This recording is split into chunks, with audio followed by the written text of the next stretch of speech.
wenye kulinda na wenye kutetea uhai.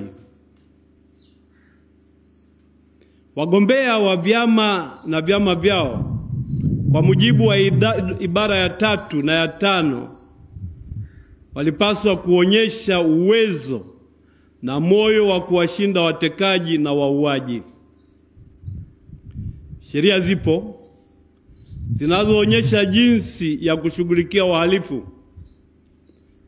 Kwa nini basi waliopotea na kutekwa hawapatikani mahabusu?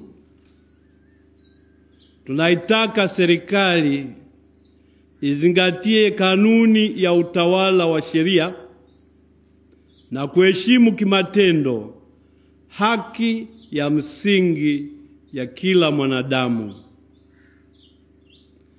Kuelekea uchaguzi mkuu, tunawaomba raia wote kuongozwa na dhamiri iliyo safi, iliyo hai na yenye kuongozwa na ukweli halisi, wenye kuzingatia hofu ya Mungu, utu wa mtu, historia nzuri ya taifa letu, umoja na mshikamano wa taifa letu.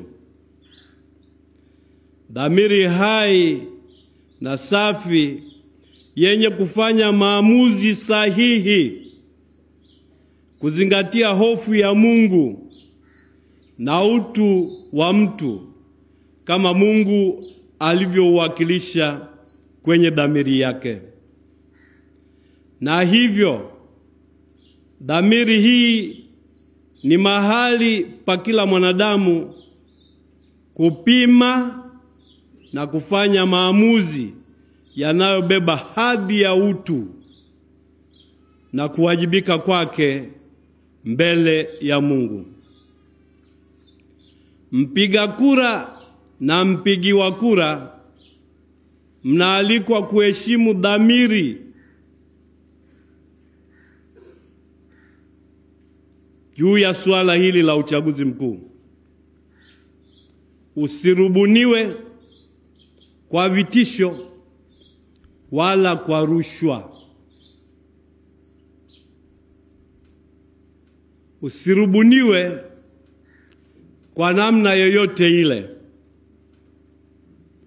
Tunaiomba serikali na wale wenye mawazo tofauti ya masuala ya uchaguzi muongozwe na utamaduni wa kuwa na mazungumzano katika kutekeleza haki msingi za kisiasa kadiri ya ibara ya 21 ambapo kila raia ana haki hizo.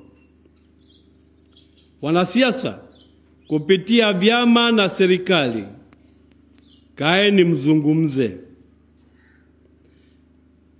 Wahakikishieni watu haki zao. Nguvu ya wananchi iko kwenye hoja, sio kwenye mabavu na hila. Serikali kupuuza wanaolalamika si afya wala tija kwa taifa letu. Wakati uliokubalika kuzungumza ni sasa, na wala hamjachelewa. Hatuchelewi kujisahihisha wala kutenda mema. Barua ya pili ya Paulo mtume kwa Korinto sura ya 6 mstari wa 2. Tunaiomba serikali iwasikilize raia wenye malalamiko yao ya haki zao za kisiasa. Unyenyekevu mbele ya raia hujengeka kwenye ukweli na uwazi. Kiongozi wa watu akiwa mnyenyekevu ni mkweli na anaaminika na watu wote. Tukumbuke kuwa historia ya uchaguzi katika nchi yetu